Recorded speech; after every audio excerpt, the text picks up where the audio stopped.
नमस्कार, मैं हूं मुस्तफा कमाल। आप देख रहे हैं city plus news network. City plus news network में आप तमाम दर्शकों का स्वागत है। अब चलते हैं खबरों की ओर। मुस्तफाबाद मोहल्ले से बाइक की हुई चोरी, सीसीटीवी में चोरी करते हुए चोर की तस्वीर हुई कैद। गया शहर के रामपुर थाना क्षेत्र के मुस्तफाबाद मोहल्ले से बाइक की चोरी कर ली गई, जिसमें बाइक की चोरी करते सीसीटीवी कैमरे में चोर की तस्वीर भी कैद हो गई। पीड़ित रंजीत कुमार ने बताया कि मोटरसाइकिल चोरी होने का आवेदन रामपुर थाने में दिया गया है। सीसीटीवी फुटेज में साफ देखा जा सकता है कि चोर पहले मोबाइल फोन पर बात करते हुए मकान के कई बार चक्कर लगाता है और मौका देखते ही वह बाइक को लेकर फरार हो जाता है। पीड़ित रंजीत कुमार ने बताया कि मगध मेडिकल थाना क्षेत्र के हरियो गांव का रहने वाला हूं। हम अपने मामा से मिलने मुस्तफाबाद मोहल्ले में गए थे, तभी बाइक चोरी की घटना हुई। पीड़ित रंजीत कुमार ने अज्ञात के विरुद्ध प्राथमिकी दर्ज करने के लिए रामपुर थाने में आवेदन दिया है। इसका तो एकदम आ जाएगा, खाली दे देगा अच्छी में ना तो तुरंत पता चल जाएगा। देखो ये इतने देर में चार बार घूम रहा है। वो नहीं कितना ली 74 13 सही लिखूं दूसरा के पिटवा देबो। देखो कोई नहीं, ना, पुलिस का ना, नंबर चलेगा प्लेट ये। पुलिस का नंबर प्लेट है तो पता है। इसका मोबाइल जूता उता सब पकड़ा जाएगा, अब पुलिस के लेकिन क्लियर काहे नहीं आ रहा है कैमरा से? वो उनका वही तो पिक्सल खराब है इनके कैमरा ना? का। हाँ कुछ खराब नहीं हो तो जाए। बहुत क्लियर आता है। हाँ आता है तो पहल का कैमरा जो था ना तो कई को तो खराब हो गया, इसीलिए वो दूसरा हम फिर समझ लगा गए। देखे तुम खोल खोल के रखा है। अब जाई तो स्पीड में लाता है। कितना स्पीड में लाता है, निकल जाता है। हाँ तो रविवार को बिहार राज्य आंगनबाड़ी सेविका सहायिका संघ कार्यालय रामधनपुर में संगठन के प्रांगण में स्वर्गीय मोहम्मद यूसुफ पठान का दूसरा पुण्यतिथि मनाई गई। श्रद्धांजलि सभा के मौके पर उनके याद में 1 मिनट का मौन रखकर उनकी आत्मा की शांति के लिए प्रार्थना किया गया। श्रद्धांजलि सभा में उपस्थित सदस्यों ने कहा कि स्वर्गीय मोहम्मद यूसुफ के आचरण व्यवहार संगठन के लिए आज भी अनुकरणीय है। हम लोग उनके व्यक्तित्व से प्रेरणा लेकर संगठन को आगे बढ़ाते हुए सेविका सहायिका के हक के लिए आंदोलन करते रहेंगे। शोक सभा में उपस्थित जिला अध्यक्ष अनीता झा, जिला मंत्री मंजू कुमारी, प्रेमलता कुमारी, सुनीता कुमारी, पारस भाई, कौशल किशोर, शमीम भाई, आरिफ भाई, कपिल देव, कुंदन, राजकुमार प्रसाद, संगीता कुमारी, अरफा परवीन, मीडिया प्रभारी मधु कुमारी आदि शामिल हुई। शुरू कीजिए कोषाध्यक्ष जी। आजा मधु, आजा है ना? अरे बार ना उठ जाइए, भैया बहुत आशीर्वाद दे रहा है। अफसोस लग रहा है कि वहाँ सबका पता पड़ रहा है। बैठ जाओ, सब लोग कर सुनिए। अच्छा समझती हूँ। महिलाओं का नाम है ना। हम लोग को लाता है, सारे के सारे कर्मचारी हड़ताल में। हम तो यहाँ नहीं करा सकेंगे तो हम जो है तो उसका स्थगित कर देते हैं। तब उसने वो आए, उन्होंने कहा कि बाहर लिख के दे दो, हम लोग आइंदा हड़ताल नहीं करेंगे, गलती हो गई। और उसके बाद कहा कि मुझे लिख देंगे। दामोदर वो फिर बैक हुए, राजवाला वर्मा को कहा मैंने, तो ठीक है छोड़ दिया जाए। नतीजा ये है कि हम लोग छूटे और ये उन्हीं का ये था। अगर वो आह्वान नहीं करते, कर्मचारी हड़ताल में नहीं जाते, संगठन का ये हो जाता।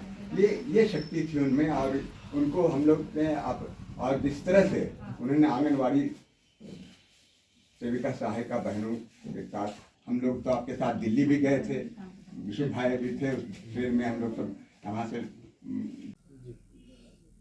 साथी यूसुफ जी की दूसरी पुण्यतिथि के लिए यहाँ पर एकत्रित हैं और साथी यूसुफ जी पूरे ज़िले के नहीं बल्कि राज्य के एक मजदूर आंदोलन के एक बहुत बड़े हमारे नेता थे और उनके जाने से एक मजदूर आंदोलन को बहुत क्षति पहुंची है। खास करके आंगनवाड़ी की जो हमारा जो संघर्ष था, उस संघर्ष में उन्होंने पूरी ज़िंदगी समर्पित, अपनी ज़िंदगी को समर्पित कर दिया।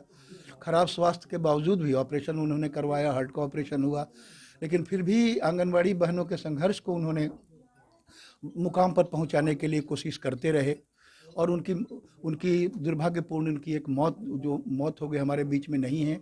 हम लोग आज उनको याद कर रहे हैं, उनका संकल्प ले रहे हैं कि हम जो संघर्ष है, जो मजदूर आंदोलन है और विशेषकर आंगनबाड़ी जो सेविका सहायिका बहनों का जो संघर्ष है, उस संघर्ष को हम लोग उसी ऊर्जा के साथ में आगे बढ़ाते रहेंगे। और जब तक सारी मांगे हमारे आंगनबाड़ी सेविका सहायिका बहनों की पूर्ति नहीं हो जाती, ये संघर्ष हमारा आगे चलता रहेगा। ये संकल्प लेने के लिए हम लोग आज उनकी पुण्यतिथि के दिन पर उपस्थित हैं।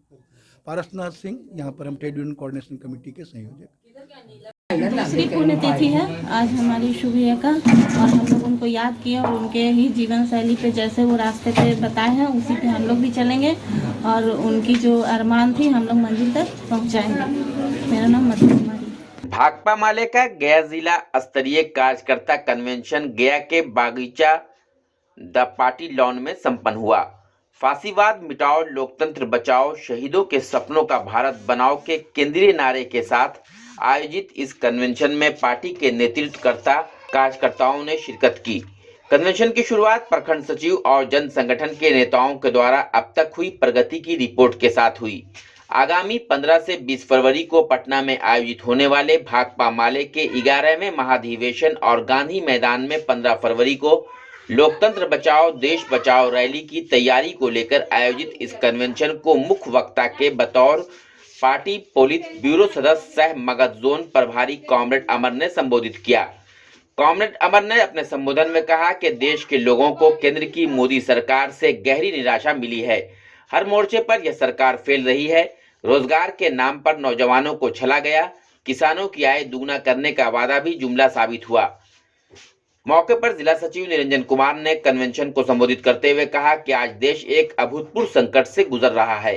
लोगों के हक अधिकार को कुचला जा रहा है और उनकी जिंदगी लगातार मुश्किल में होती जा रही है। घराने थे, कारपोरेट तबका थे, वो कारपोरेट तबका उस मोदी के इर्द-गिर्द ये तो एक गांधी मैदान में 15 फरवरी 2023 को लोकतंत्र बचाओ देश बचाओ रैली होना है और उसी दिन से वहाँ पटना के कृष्ण मेमोरियल हॉल में पार्टी का 11वां महाधिवेशन है।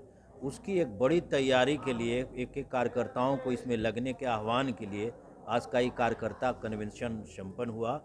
और हम पूरे गया जिला से अपील करेंगे, किसान मजदूरों से अपील करेंगे, छात्र नौजवानों से अपील करेंगे, महिलाओं से अपील करेंगे कि हमारी पार्टी का जो 11वां महाधिवेशन है उसकी तैयारी में अपना व्यापक सहयोग करें, तन मन धन से सहयोग करें और पार्टी का जो रैली है उस रैली में रिकॉर्ड तोड़ भागीदारी करें। 15 फरवरी को लोकतंत्र बचाओ देश बचाओ गांधी मैदान में महारैली है और उस रैली के बाद फांसीवाद मिटाओ देश बचाओ शहीदों के सपनों का भारत बनाओ नारे के साथ पार्टी का 11वां महाधिवेशन है वो श्री कृष्ण मेमोरियल हॉल में,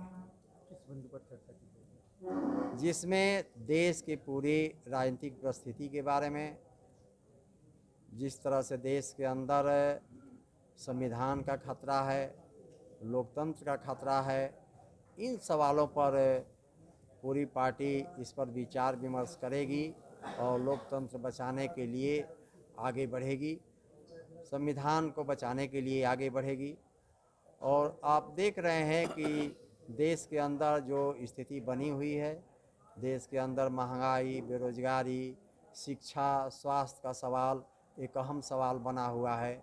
लेकिन सरकार को 8 साल पूरा होने जा रहा है, लेकिन अभी तक कहीं से भी कोई नौजवानों को रोज़गार नहीं मिला, बल्कि रोज़गार के नाम पर अग्निपथ योजना के जरिए एक झुंझुना थमा दिया गया कि नौजवानों को हम रोज़गार दे रहे हैं, जो कहिए तो 4 बरस के अंदर ही वो कहिए तो रिटायर हो जाएंगे।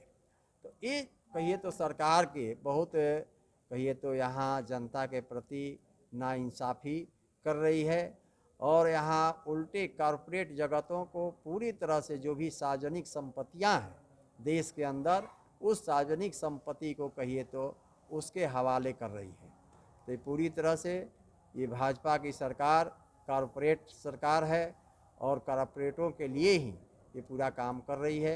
आप देख रहे हैं कि जितने तरह से निजी, यहाँ तक रेल तक भी जो एक देश के बहुत बड़ी सार्वजनिक संपत्ति थी उसको भी कहिए तो निजी हाथों में देने का काम कर रही है। बैंक के भी बहुत से कहिए तो इस तरह से चलेगा यार, रिजर्व बैंक के पैसे भी देंगे कि लोन के रूप में उन्हीं कारपोरेटों को मदद के लिए किया गया, कहीं किसानों के लिए नहीं, आम जनता के लिए नहीं, बल्कि आम जनता के लिए तो जो भी जन वितरण प्रणाली है वो भी जन वितरण प्रणाली को ख़त्म करने की योजना है। तो सरकार पूरी तरह से ये कहिए तो जनता के विकास के मामले में, जनता के सवालों के मामले में पूरी तरह से फिसडी साबित हुई है। मुख्य रूप से कौन कौन सर आप अपने भाषण में बोल रहे थे भाजपा के खिलाफ अगर बोले? गया जिले के बोधगया स्थित कालचक्र मैदान के पास अवस्थित सब्जी मंडी का कई सालों से मेंटेनेंस नहीं होने के कारण थर्ड पार्टी के द्वारा अतिक्रमण करने से आम लोग काफी परेशान हैं। गौरतलब हो कि बोधगया नगर परिषद के द्वारा अधिकृत किया गया दुकान किसी व्यक्ति के नाम से किया गया है और उसे संचालन कोई दूसरा व्यक्ति किराएदार के रूप में कर रहा है। इतना ही नहीं, अधिकृत दुकान के बाहर दुकानदार के द्वारा आसपास अतिक्रमण किया जा रहा है, जिससे आम लोग काफी परेशान हो रहे हैं। इस संबंध में बोधगया नगर परिषद के कार्यपालक पदाधिकारी निरंजन रजत ने बताया कि मीडिया के माध्यम से जानकारी हुई है कि अतिक्रमण कर थर्ड पार्टी के नाम से दुकानें संचालित की जा रही हैं, जिस पर जांच कर उनके नाम से दुकान अधिकृत की गई है, उन्हीं को दुकान दी जाएगी और उनके विरुद्ध कार्रवाई की जाएगी।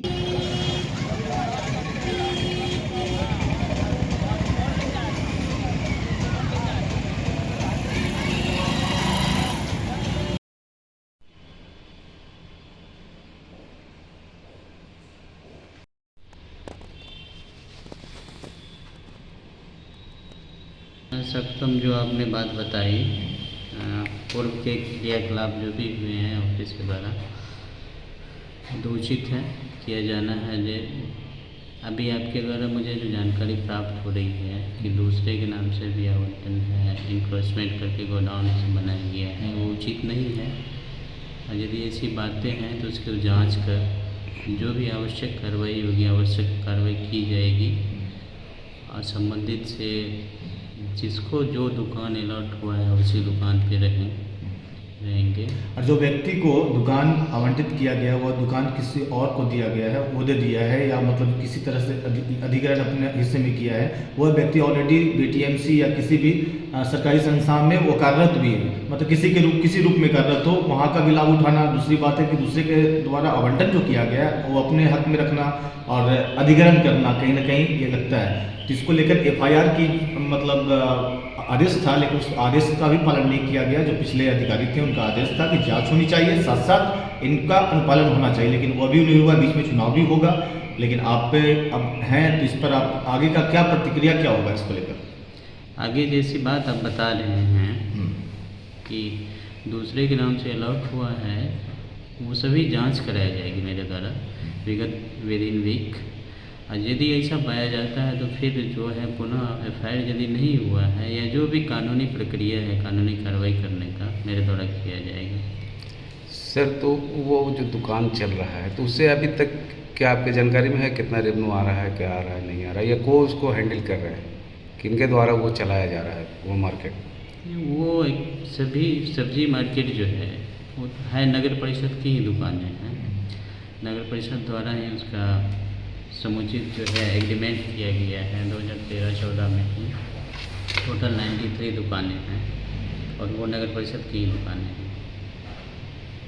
तो कोई दूसरे आदमी उसको रिलीज पे देते हैं। शारदे देवी एवं Dudheshwar Prasad memorial football final match ground 30F एवं क्रेजी FC के बीच खेला गया। इस मैच के मौके पर मुख्य अतिथि के रूप में सांसद विजय कुमार मांझी उपस्थित हुए।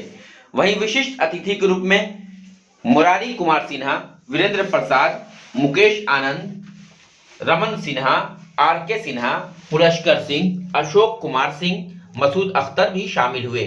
फाइनल मैच ग्राउंड 30 ने क्रेजी को टाई ब्रेकर में 2-1 से हराकर मैच अपने नाम कर लिया। मैच के निर्धारित समय तक गोल बराबरी पर रहने के बाद टाई ब्रेकर का सहारा लिया गया। वहीं पेनाल्टी में क्रेजी की ओर से एकमात्र गोल रोशन पटेल के द्वारा किया गया, जबकि ग्राउंड 30 की ओर से कमर अली और सौरभ कुमार ने गोल किया। वहीं man of the match Om Singh, जबकि man of the series Mohammad Kamar Ali, दोनों खिलाड़ी ग्राउंड 30 को दिया गया। इस मैच को सफल बनाने में हीरालाल संरक्षक, अजय शंकर दफ्तुआर, मुनमुन सिंह, विश्वजीत चौधरी, रवि कुमार ने अहम योगदान दिया। गया जिला के सचिव खतीब अहमद ने संचालक की भूमिका निभाई।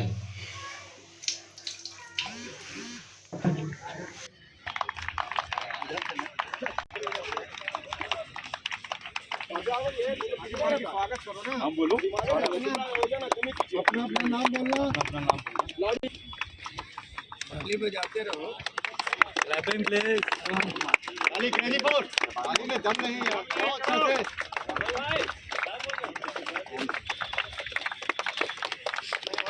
छोटे ग्राउंड में खेला जाएगा, इस तरह जा रहा है।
ये हम लोगों के लिए सौभाग्य का दिन है कि माँ शारदा एवं दुधेश्वर प्रसाद टूर्नामेंट फुटबॉल टूर्नामेंट हो रहा है और इसमें बहुत जगह से खिलाड़ी दर्शक पधारे हैं।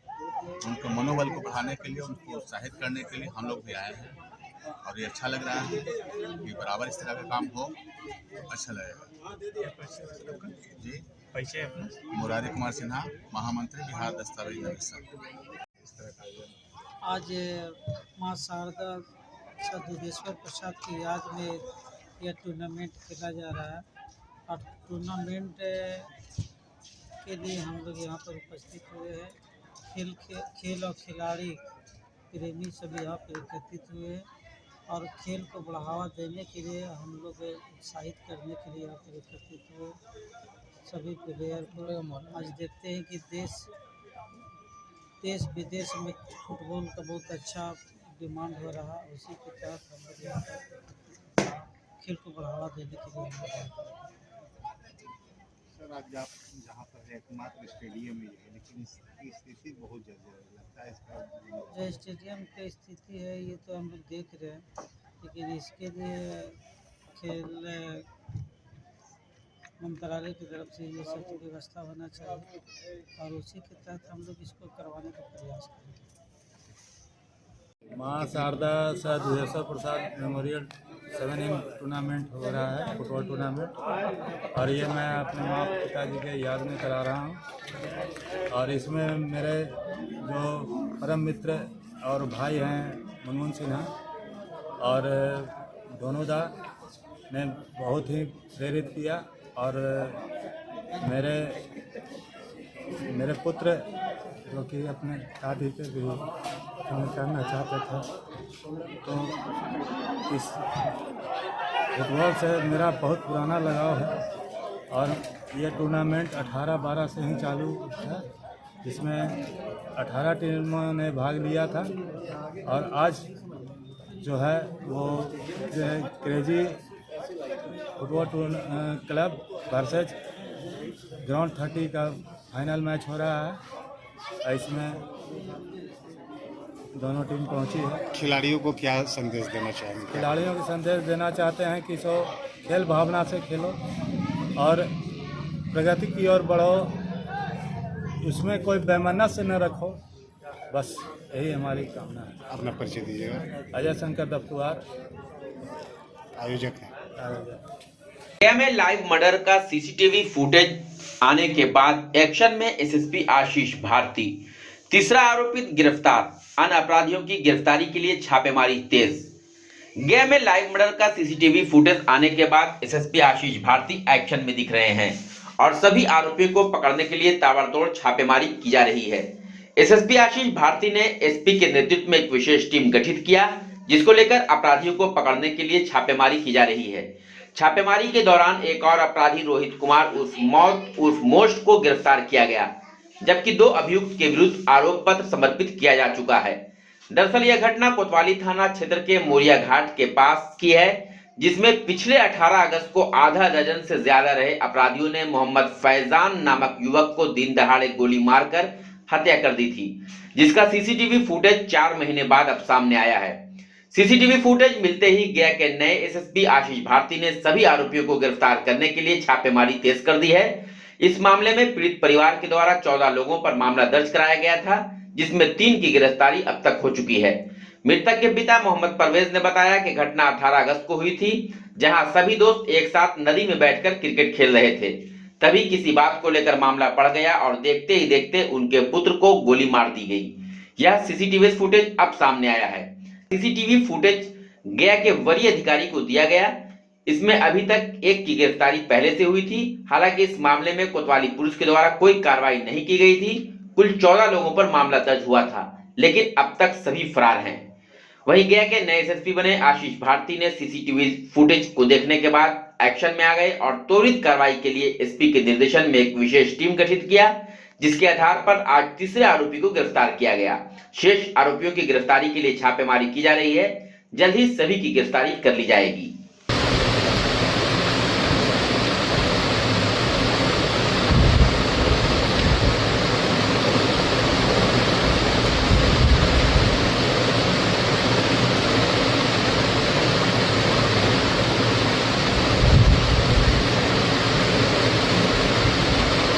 क्या हुआ जी, मेरा नाम मोहम्मद परवेज हुआ, जामा मस्जिद पूरा सराय के रहने वाले हूँ। दिनांक 18/8/2022 को संध्या 6:23 में हमारा बच्चा का कॉल आया कि पापा जल्दी से आ जाओ, नदी में हमको गोली मार दी है। मैच खेलने के लिए जाता था मेरा बच्चा वहाँ नदी में। अपराधी लोग ने और 3 लड़का मोहल्ले का जो है उसी के साथ निकला था, जिसका नाम है गोलू खटीक दुखरनी मंदिर, जो घर से बुला करके ले गया था। और 1 बांस की दूरी के अंदर में मोहम्मद मोन्टी उर्फ जाकिर, पिता याकूब, और दूसरा मोहम्मद अंजर, पिता नईम। ये पुलिस को पुलिस को सीसीटीवी कैमरा भी दे दिए हैं। कल आईजी साहब को भी मिले, वहाँ भी दे दिए camera, CC camera pen drive बना करके दिए उनको। और कोतवाली थाना से अभी तक किसी का गिरफ्तारी नहीं हुआ, जिसमें बाइने में FIR है भैया। बाइने में FIR में अभी तक किसी का घटनास्थल से 2 गाड़ी बरामद किए हैं हम लोग। 1 आदमी की गिरफ्तारी हुई। 1 आदमी का गिरफ्तारी हुई, हम लोग पकड़ के दिए, उसी पर चालान हुआ था लड़का अभी। और वही लड़का सबको पहचानी था अभी कैमरा में कौन कौन है। तो कितने लोग थे इसमें हत्या में? हत्या में थे 14 लड़कन, और थे सब नीचे नदी में थे, मगर पहचान में आया 14 लड़का था। तो इस पर क्या कहती है पुलिस? पुलिस के थाना जाते हैं, हो रहा काम हो रहा है, बस लौटा देता है। और झूठा मूठा बोलते हैं। ज़्यादा जब हम बोलते हैं तो हमें को बोलते हैं कि उल्टा पुल्टा मुकदमा में तोड़िए फंसा देंगे। हमें धमकी देते हैं पुलिस कि झूठा मुकदमा में तोड़िए फंसा देंगे। क्या लगता है आपको? हमको तो अनुमान नहीं लग रहा थाना से नहीं होगा।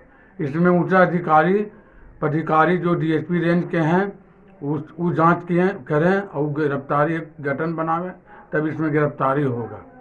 जो राजू यादव शूटर है, रोहित मौत शूटर है, मोहन शूटर है, रोहित उर्फ मोहन शूटर है, ये सब शूटर है भैया।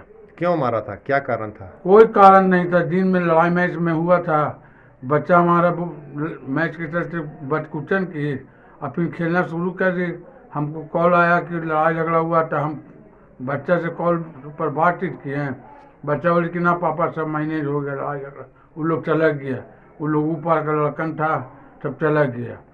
ये अचानक एक बैग फिना करके उन लोग सब सामान वामान लगाए हुआ था, बंदूक वंदूक, और 6 गाड़ी था उन लोग पर, बाकी 4 गाड़ी से उन लोग निकल गए।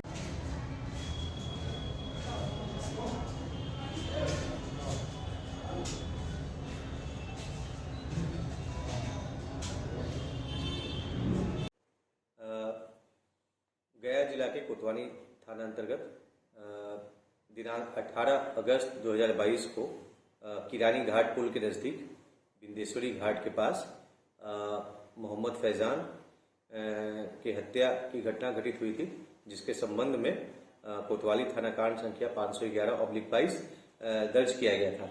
इस मामले में पूर्व में 2 अभियुक्तों के विरुद्ध आरोप पत्र समर्पित किया गया था, जिसमें एक अभियुक्त को की गिरफ्तारी की गई थी तथा दूसरे अभियुक्त को किसी अन्य कारण से इसमें रिमांड किया गया था तथा इस मामले में कल दिनांक 6 जनवरी 2023 को संज्ञान में लाया गया और इस मामले की गंभीरता को देखते हुए तत्काल इसमें पुलिस अधीक्षक नगर के नेतृत्व में एक विशेष टीम का गठन किया गया, जिसके द्वारा लगातार उसमें छापेमारी की जा रही थी और छापेमारी के क्रम में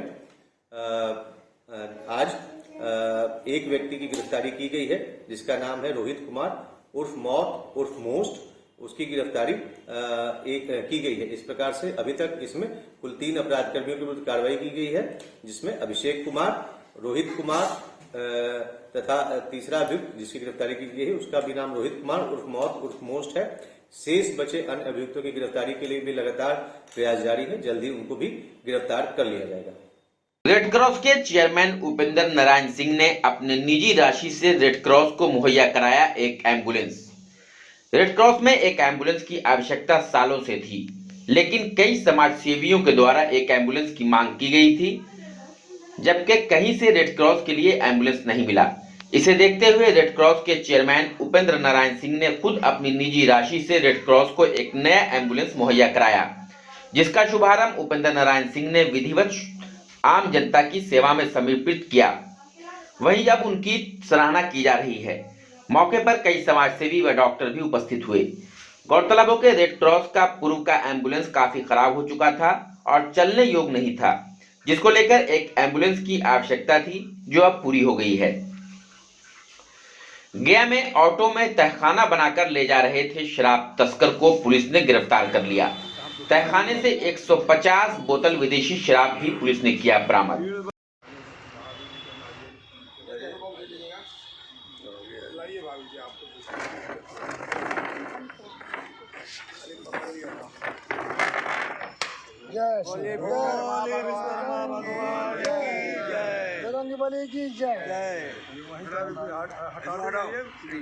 से एमपी को खुशामद किए और हमारे पास जितने VIP है सब बाबू एक बार चलना सब सीधा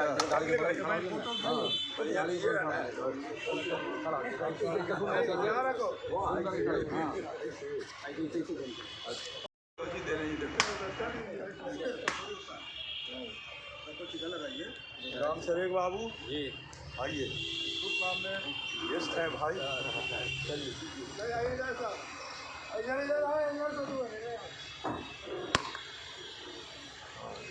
शराब तस्करी के लिए शराब तस्कर एक से बढ़कर एक उपाय लगाते रहते हैं।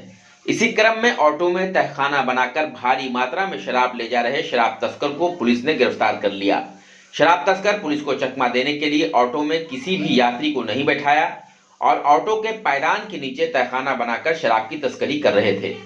ऑटो पर यात्री को इसलिए नहीं बैठाते थे कि खाली ऑटो देखकर पुलिस भी चकमा खा सके, लेकिन गुप्त सूचना के आधार पर उत्पाद विभाग की टीम ने डोभी चेक पोस्ट पर ऑटो को रुकवाया और ऑटो की गहनता से जांच की गई तो पीछे की सीट के नीचे पायदान के नीचे तहखाना बनाया गया था, जिसमें 150 बोतल विदेशी शराब बरामद किया। बताया गया कि इस तरह से गया से होते हुए शराब को आरा ले जाया जा रहा था। इससे पहले भी कई बार खाली ऑटो में शराब लेकर बड़ी चालाकी से डोभी चेक पोस्ट पार कर जाते थे। गया में शराब के विरुद्ध ड्रोन से की गई निगरानी, कई शराब की अवैध भट्टियां पुलिस ने किया ध्वस्त। शराब तस्करों पर नकेल कसने के लिए गया पुलिस अब लगातार सुदूरवर्ती क्षेत्रों में छापेमारी कर रही है और ड्रोन कैमरे से शराब माफियाओं पर नजर रखी जा रही है। इसी क्रम में अवैध शराब के विरुद्ध जिले के कई इलाकों में पुलिस ने शराब तस्करों के ठिकानों की तलाश ड्रोन कैमरे की मदद से की, जिसमें पुलिस की कार्रवाई में शराब तस्करों में हड़कंप मच गया। इसी कड़ी में गया के नए एसएसपी आशीष कुमार भारती के निर्देश पर ऑपरेशन विमुक्ति के तहत जिले के आमस थाना के राजा बीघा एवं बिहारी बीघा के पहाड़ी इलाकों में ड्रोन कैमरे की मदद से लगभग शराब के 10 भट्टियां को ध्वस्त किया गया। इस दौरान 500 किलो जावा महुआ नष्ट किया गया, साथ ही 30 लीटर देसी महुआ शराब भी बरामद किए गए। एसएसपी आशीष कुमार भारती ने कहा कि यह कार्रवाई आगे भी चलती रहेगी। सिटी प्लस न्यूज नेटवर्क में आप बने रहिए, हम मिलेंगे फिर एक ब्रेक के बाद। तब तक के लिए हमें दीजिए इजाजत।